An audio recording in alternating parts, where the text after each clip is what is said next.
Milwaukee's down 1-0. Country versus country, you versus the home printer. No matter the competition, you need natural fuel. Almonds are exactly that fuel for the best you. Almonds are natural, energy-packed, stay-on-task, feel-good fuel to power you through. California Almonds. Own your everyday, every day. Log on today, 977ESPN.com. From the WZDX Pinpoint Weather Center, I'm Chief Meteorologist Jordan Dressman. I do actually think we're going to get to enjoy a little bit of sunshine this afternoon, which should help temperatures to climb into the mid and upper 80s. A little closer to where we should be this time of year, but still shy of any sort of seasonal norm across North Alabama, southern Middle Tennessee. Scattered showers, maybe even a couple of thunderstorms are going to be possible. Not everybody's going to get wet. We cool off into the upper 60s and lower 70s through the overnight. I'm Chief Meteorologist Jordan Dressman on your home for ESPN Radio, 97.7 ESPN The Zone. The Drive with Wes Neighbors and Steve Moulton. From today's headlines to the guests you want to hear from. Who wants to party? Listen in and join in. Weekday afternoons starting at 5. 97.7 ESPN The Zone. Who wants coffee? Anybody wants coffee? Tom, can you get me a dog? Roll type say. The tire's tired. He ain't good looking, but he sure ain't shy. He's a northern-bred, southern-fed, slick-talking guy. Listeners in his posse are the junkyard dogs. The SEC from Tennessee to calling them hogs.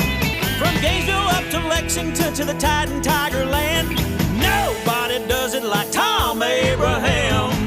You want me on that wall. You need me on that wall.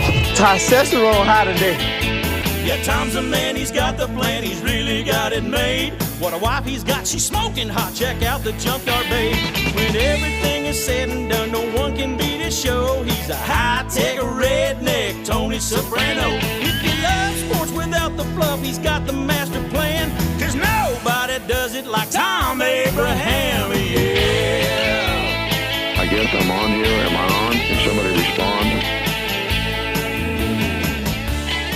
And good morning, everyone, and welcome to what can only be called a Diversity Thursday here in the Doghouse, okay? Not that kind of diversity. I mean, I'm talking about a show Diversity Thursday. Look, we know that college football is our bread and butter, and that the NFL is like that seasoned olive oil, you know, that you dip the bread and butter in. But we also cover a number of other things on this show because we are sports fans. And as far as my show is concerned, I like to hit things that may be of interest to as many people as possible. I don't want to be too narrow, especially at this time of year. You know what I mean? Especially in the first week of July.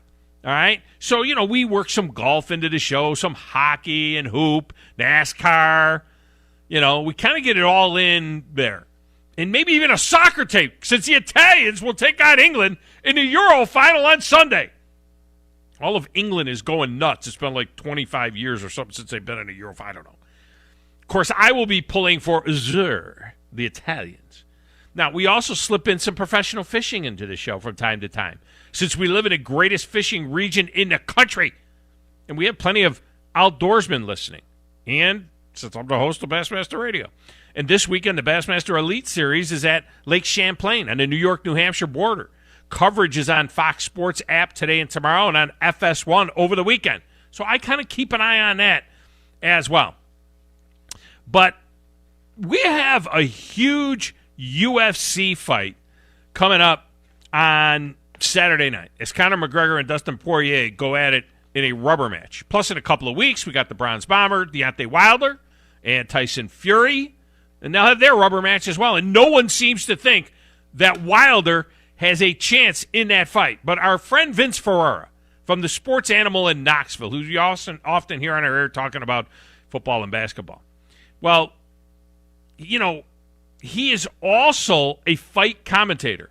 He does MMA fights on TV and pay-per-views and things like this. So he knows about these things. So I got him coming up in a few minutes.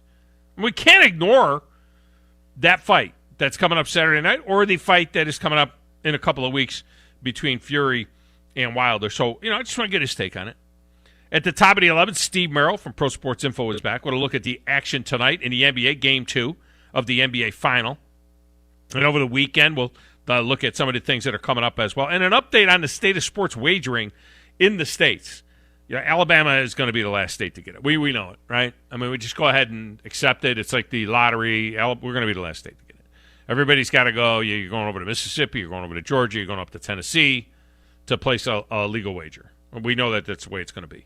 But I don't understand why this isn't a national thing. Wouldn't it be much easier if this was some sort of a national thing? There are laws that are governed by national things. I mean, look, I'm a states guy in all of my politics. I'm very much a states guy. I believe in the states because we are the United States of America, and I'm glad that we have different laws in the dirty South than what we might have in other parts of the country. Believe me, having been born and raised in the Northeast, I know what it's like to have very different type laws. So I'm glad that we have state laws, that it isn't a national thing on everything. But on something like this, wouldn't it be much easier if we just didn't have like a national law for gambling? I'm just saying. Phone lines are open. Feel free to jump in, 256-576-4977. 256-576-4977. We also have the entire digital doghouse for you as well. That's our Twitter feed and our Facebook page at Thom Abraham Show. And the text window is 732-9TA-SHOW, 732-982-7469. It's just one of several ways to contribute to the show. The Zone is on Twitter and Twitch and Facebook at 97.7 ESPN, where you can watch the show as well. And on our YouTube channel at 97.7 ESPN, The Zone. So like and subscribe to that thing. If you think that you have been, a subscriber to our YouTube page for years, if you haven't done it in the last 6 months, you haven't done it. There was an old page. It was run by somebody else, not by us. That's not our page anymore. We got rid of that. So we've got 97.7 ESPN The Zone. And you can go there and like and subscribe. And you can go to 977ESPN.com for links to all of that stuff. And while you're there, and while you're at it, and while you're doing all of this other stuff that you need to do, maybe you ought to get the app. Just saying. You can take it near, you can take it far, you can take it in your car, you can take it to a bar. Scott's a little slow on the drop today. I mean, Scott, when I go to you. You can take it near. There you go. When I go to you got to be there, man. Come on. Over there in that little glass room, playing the Platters That Matter and the Stacks of Wax and keeping us on the air. And I think pulling for the Italians on Sunday as well. It's my boy, Coach Grizz. Do you know who I am? Who in the blue hell are you? I'm the producer of this show. If I didn't step up, you're nowhere. I put this thing together out of spit and pollen. I'm telling you, there's an embarrassing press conference in that kid's future. You don't ever say that to me. Bullcrap. There won't be any misinformation. There won't be any false statements. There won't be any hearsay. How come there ain't no Puerto Ricans on Star Trek? When you ask me those kind of questions, it really pisses me off. Tom, can you get me off the hook? For old time's sake. You ask a question every week that I don't know anything about. I don't know how to say this, so I'm going to choose my words very carefully. I think you're a psycho. You do what everybody else in media does, just create some and throw it on the wall and see what sticks. I ain't gonna be buried. I want a taxidermist to stuff me. Say hello to my little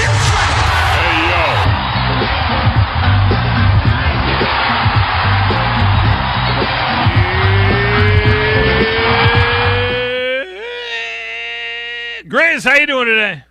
Oh, man, I'm doing just fine. And, yes, I will be pulling for the Italians. It's great to see the Italians finally doing something in EuroLeague soccer for once. What do you mean for once? They've kind How long of has it been since the Italians have won? They've kind of been down in the last few years, to be honest with you. Well, how long? It's not like England. England's been down for like 25 years or something. Well, that's true. I think they've only really been to the semifinals in the Euros like twice. It was like 69 and 96. Didn't they win in like 90? I thought they won something like that. Have they ever won it? Didn't they win in 96 or something? I don't think they ever won it. I don't think they ever did. just I think make it up. I think they're just like they're like the Knicks, where like they just win. They win conference championships and not. Well, like the Knicks actual... won in 70 and 72, so maybe they did. At some it's point been a while, yeah. But I'll say this: Italy, though, they've been kind of down the last few years. I mean, it seems like with they've kind of had a revolving door of coaches as well, and that older talent like Rossi or Totti and Rossi and Giuseppe Rossi too back in the day. The American that actually played for Italy, they thought that was going to be kind of like a change for Italy, and a lot of the younger guys really haven't transitioned over, and so it's good to see, especially Italy, because Italy's always been a top club. It seems like they've won 4 World Cups, so I mean, it doesn't make 4 any World Cups. Yeah. When was the last time they won the Euro? Is the Euro every year, or is the Euro every couple of years? I think it's every 4. I want to say. I need to get I need to get my son-in-law on this. I'm gonna have to get the Welshman on this thing. I thought he was like pulling for England because he's a Welshman, and he's like, no, I'm pulling for Italy. I'm like, what? He says, no, I'm not pulling for England because I'm Welsh. I'm like, it's every 4 years. But Euro's every 4 years too? Yeah. So when is the next World Cup? What is it, next year? You should know this off the top of your head. You shouldn't have to go to the Google machine to find this. I thought you're Mr. Soccer. I thought you're my soccer guy. I thought it was next year. That's what I'm saying. Well, maybe this is Euro 2020, so this is last year. Yeah, it's in Qatar. That was right. So next year. Yeah, it's in Qatar. Is that what they call it? Qatar? Yeah, Qatar. Qatar? They're going to play it on the sun, right? This is the one that they're playing on the sun, right? Didn't they say that? Is it Qatar? Is that how you say it? Yeah. They're gonna have the field is going to be cooled, is what they said over there. Ooh. They're going to have air conditioned stadium, and they're going to have air conditioning under the field, because literally you're talking about July in Qatar. I don't think that's how you say it. I think it's Qatar. Yeah, it's not Quater. It's not Quater, but I didn't think it was Qatar. I'm pretty sure it's Qatar. Anyway, it's like, I think it's like in the desert in North Africa or something, isn't it?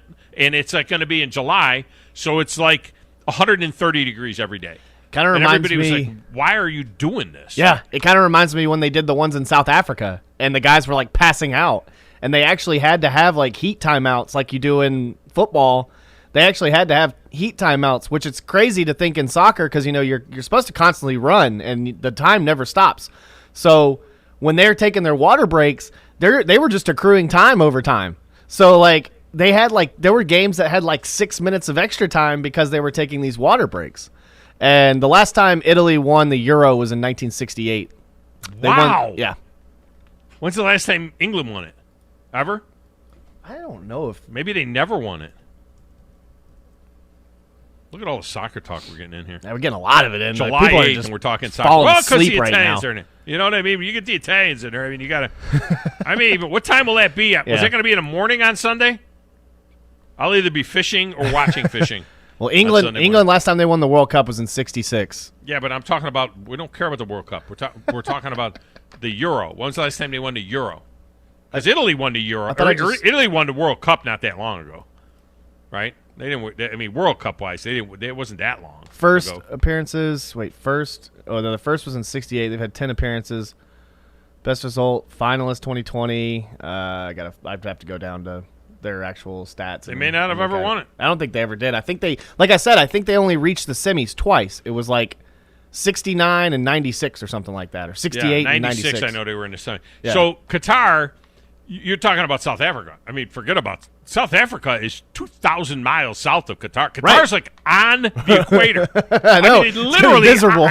I think it's like on. I think the equator. You know the line, the center field line there. Yeah. I think that's the equator at Qatar. I think on the field that'll be the equator, and it's the center line of the stadium as well. Stupid playing it there. That's dumb. They need to have it in the United States, man. They need to. So there we go. We just got